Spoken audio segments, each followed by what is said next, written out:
Hello friends, welcome to our channel. ఈరోజు మన వీడియోలో కాకరకాయ ఫ్రై రెసిపీని చూపించబోతున్నాను. ఈ కాకరకాయ ఫ్రై చాలా టేస్టీగా ఉంటుంది. ఎక్కువ చేదుగా అస్సలు ఉండదు. కాకరకాయ అంటే అస్సలు నచ్చని వారు కూడా చాలా ఇష్టంగా తింటారు.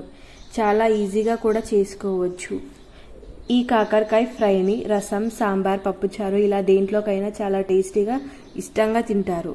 ఒక్కసారి నేను చెప్పిన విధంగా మీరు కూడా ట్రై చేయండి. మళ్ళీ మళ్ళీ చేసుకొని తింటారు కూడా. దీనికోసం ముందుగా ఒక 1/2 kg కాకరకాయలను తీసుకొని పైన చెక్కు తీసేసుకొని లోపల గుజ్జుని కూడా అలాగే విత్తనాలని కూడా తీసేసుకొని వీడియోలో చూపించిన విధంగా సన్నగా కట్ చేసుకొని పెట్టుకోవాలి. ఇప్పుడు ఈ కాకరకాయలో ఒక 2 టేబుల్ స్పూన్ల ఉప్పుని వేసుకొని కాకరకాయలన్నిటినీ కలుపుకొని చేతితో బాగా నలుపుకుంటూ ఉండడం వల్ల, ఒక 5 నిమిషాల పాటు నలపడం వల్ల ఇందులోని కాకరకాయలోని వాటర్ అంతా బయటికి వచ్చేస్తాయి. అప్పుడు ఆ కాకరకాయ వాటర్ని పిండుకుంటూ కాకరకాయలని వేరొక బౌల్లోకి తీసుకోవాలి. ఇలాగే అన్ని కాకరకాయలోని వాటర్ని బాగా పిండుకొని ఒక బౌల్లోకి వేసుకున్న తర్వాత మళ్ళీ ఇలాగే రెండోసారి కూడా మళ్ళీ కాకరకాయలోని ఉప్పు వేసుకొని బాగా నలుపుకుంటూ వాటర్ని తీసుకోవాలి. ఇప్పుడు కాకరకాయలు పిండుకున్న తర్వాత వచ్చిన వాటర్ని చల్లేసుకొని మళ్ళీ ఆ కాకరకాయలను శుభ్రమైన నీటితో మళ్ళీ ఒక 2 సార్లు కడుక్కొని పెట్టుకోండి.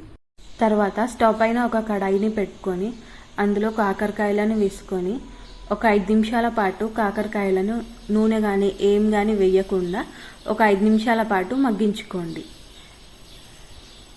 కాకరకాయలు ఒక 5 నిమిషాల పాటు మగ్గిన తర్వాత ఇందులో ఒక 2 టేబుల్ స్పూన్ల ఆయిల్ని వేసుకొని మళ్ళీ ఒక 10 నిమిషాల పాటు కాకరకాయలను మూత పెట్టుకొని మగ్గించుకోండి.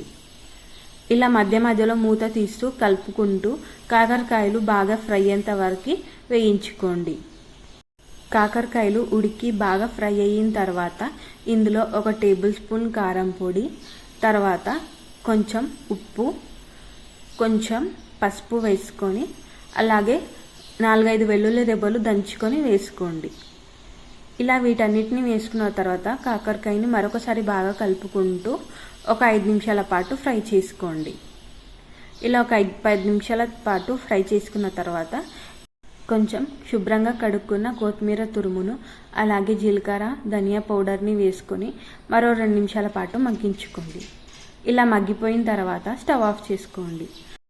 అంతేనండి, చాలా ఈజీగా ఈ కాకరకాయ వేపుడిని తయారు చేసుకోవచ్చు.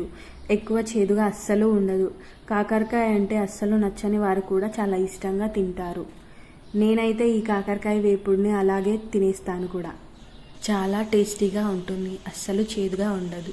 ఈ రెసిపీని మీరు కూడా తప్పకుండా ట్రై చేసి ఎలా వచ్చిందో కామెంట్ చేయండి.